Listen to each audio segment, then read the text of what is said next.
আসসালামু আলাইকুম বন্ধুরা, আপনার আদরের সোনামণিকে কখন বেক্সট্রাম কিডস খাওয়াবেন, কিভাবে খাওয়াবেন, বেক্সট্রাম কিডস সিরাপ বা মাল্টিভিটামিন সিরাপের উপকারিতা কি বিস্তারিত। বেক্সট্রাম কিডস প্রস্তুত করেছেন বাংলাদেশের অন্যতম ঔষধ প্রস্তুতকারক প্রতিষ্ঠান বেক্সিমকো ফার্মা।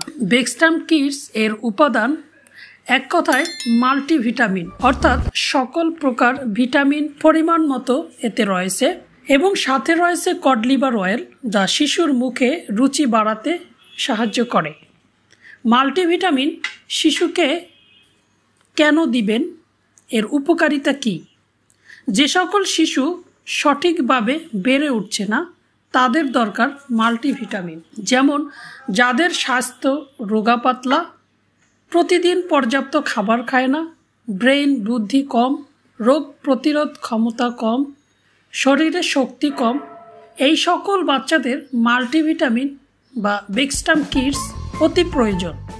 এছাড়াও শিশু যখন যে কোনো অসুখ থেকে সেরে ওঠেন, যেমন টাইফয়েড, ডেঙ্গু, নিউমোনিয়া বা যে কোনো জটিল রোগ থেকে যখন রোগ মুক্তি হয়, ঠিক পরবর্তী সময় বেক্সট্রাম কিডস অথবা যে কোনো মাল্টিভিটামিন সিরাপ শিশুকে খাওয়াবেন। এতে শিশুর ঘাটতি পূরণ হবে, পূর্বের অসুস্থতার কারণে শরীরে যে দুর্বলতা হয়েছে তা দূর হবে ইনশাআল্লাহ। একটি গুরুত্বপূর্ণ কথা লক্ষ্য করে শুনুন, বেক্সট্রাম কিডস ছাড়াও ভালো যে কোনো কোম্পানির মাল্টিভিটামিন সিরাপ খাওয়ালেই হবে।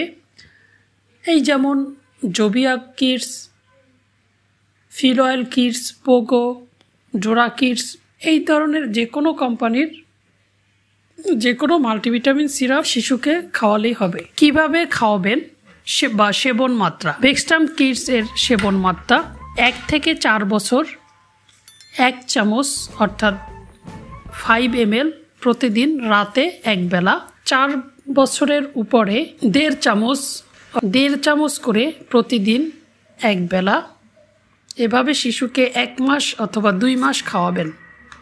বন্ধুরা, বেক্সট্রাম কিডস সিরাপ সম্পর্কে আপনার যদি কোনো মন্তব্য থাকে কমেন্ট বক্সে লিখুন। নিয়মিত ভিডিও পেতে সাবস্ক্রাইব করে সঙ্গে থাকুন। দেখা হবে পরবর্তী ভিডিওতে। আসসালামু আলাইকুম।